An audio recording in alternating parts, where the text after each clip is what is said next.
Hi, my name is Jennifer Davis. I'm very excited about being able to reveal the brand new Kaleidoscope pendant die and matching border abilities today on my blog with the Spellbinders blog Frenzy.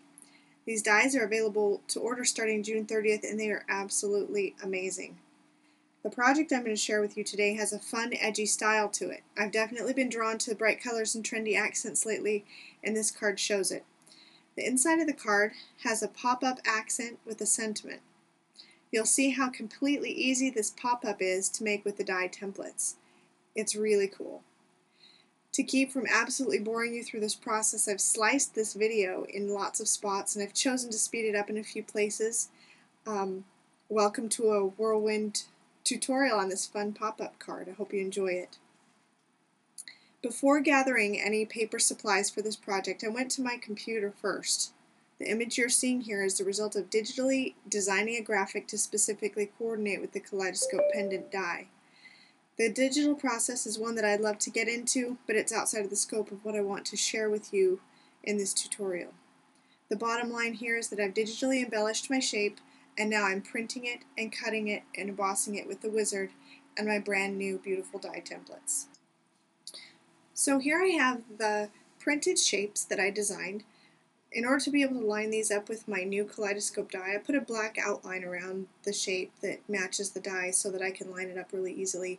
And then I'm taping it down with Scotch brand removable tape. I don't know what I would do without this stuff. It's amazing.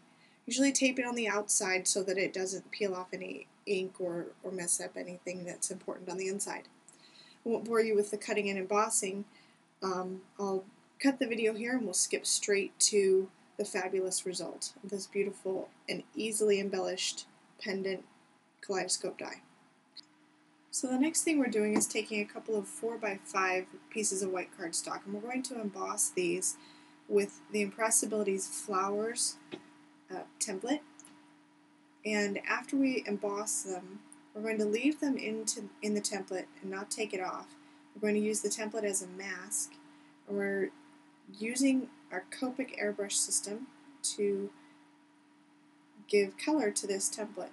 It's really a fun way to do this and very easy as well, as you'll see. I'm going to speed up the video here a little bit so that you can tell how simple it really is. And it goes fairly quickly, but you know, it takes a little time to get all the color on there, and it's really gorgeous once it comes out.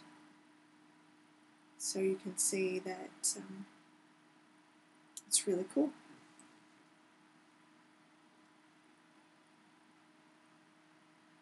And here's the result. It takes a little practice at times to get good coverage. As you can see, there might be a few spots where I didn't get it down well enough, but some of those are going to be covered anyway.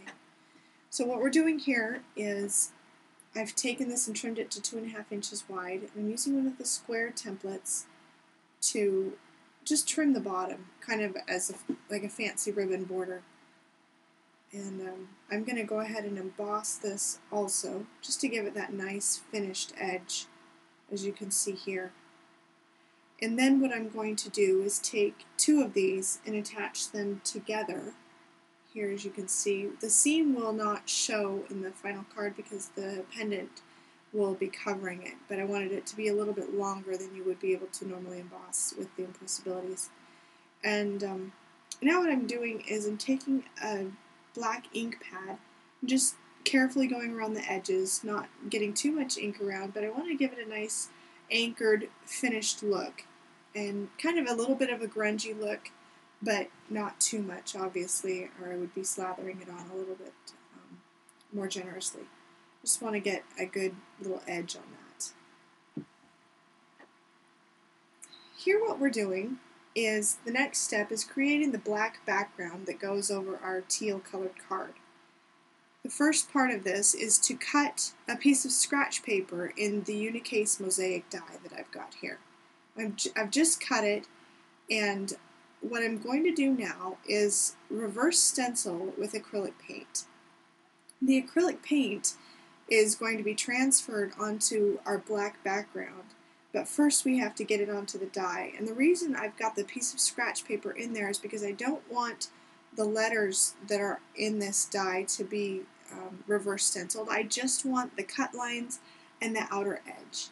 So I'm filling this up with paint and using generous amounts here because you need to get good coverage and to transfer this well. After I get this all rolled on, I'm going to pop out the little squares. And the objective here with this is to give the textured embossed look with the background letters, but have the white transfer in where there are lines. And it's just to give a nice, fun, textured background image behind the behind the details of our card. So this is obviously messy. I'm popping these out, and then I'm going to just emboss the lines into my black cardstock. I'm not going to cut it out at all. I'm just embossing. So hopefully once you see this will make a little bit of sense here. I've got the paint covering my lines, and I'm going to go ahead and line up my black cardstock on here carefully, trying not to transfer the paint too soon. So I'm going to grab my tan mat and just put it over here. And obviously, since this is messy, it would be a good idea to use like a paper towel or something over this, but I don't usually worry too much about it. Obviously, my stuff's got ink and stuff everywhere, but so we're just embossing this, and we'll get to see the subtle background that this creates with this fun effect. You could do this with a variety of dyes and get more pronounced effects, obviously, than just the white lines here. But it's very fun.